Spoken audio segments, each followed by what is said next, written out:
There are tragedies that do not begin with an explosive moment, but with tiny fractures in the human heart, places where silence stretches on for too long, where eyes no longer find each other, and where decisions are made in darkness before one can even name one's own fear.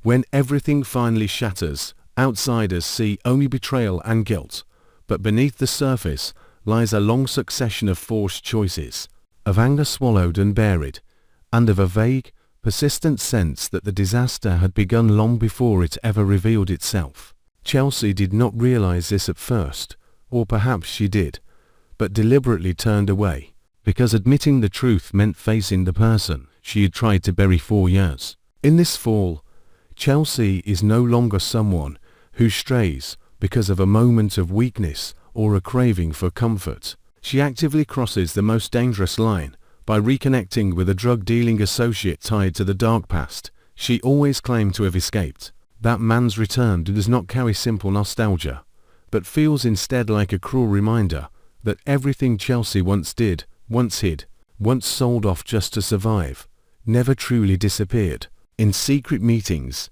in unfamiliar spaces, and within agreements that were never written down, Chelsea slowly loses the boundary between helping and being exploited, between controlling the situation and being dragged into a machine she no longer has the power to stop. That man does not see Chelsea as someone returning to seek safety. In his eyes, she's a perfect link, intelligent enough to handle money, savvy enough to understand the rules, well enough to avoid the light of the law, and emotionally fragile enough to be manipulated through guilt over the past. Dirty money begins to seep into Chelsea's life with calculated subtlety, first disguised as temporary loans and harmless gifts, then gradually turning into funds she's merely holding, transactions she convinces herself are only temporary, that once this phase passes, everything will be fine. Yet with every acceptance, Chelsea pulls herself further away from the person Madison once trusted. Madison does not need immediate proof to sense the change, and natural silences begin to appear between them, moments when Chelsea avoids eye contact, carefully prepared short answers that feel unnaturally rehearsed, and a calculated coldness that makes Madison understand this distance no longer comes from exhaustion or work pressure. It is the distance of someone hiding something large enough to fear being seen through. Madison begins to question herself, angry yet doubting her own perceptions, unsure whether she is imagining too much or deliberately ignoring obvious signs, simply because she does not want to face the possibility of betrayal. The anger inside Madison does not erupt at once.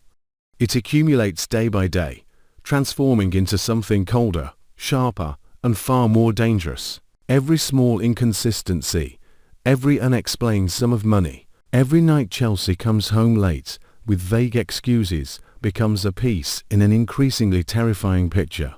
Madison understands that if the truth comes out in the usual way, none of them will be able to control the consequences, but forgiveness would also mean accepting a life lived alongside betrayal, with the risk that Chelsea has not only deceived love, but dragged them both into an inescapable spiral of guilt. Meanwhile, Chelsea is pushed into a corner in the most brutal way. She is no longer the one in control of her relationship with the drug dealer, but gradually becomes a piece forced to keep moving.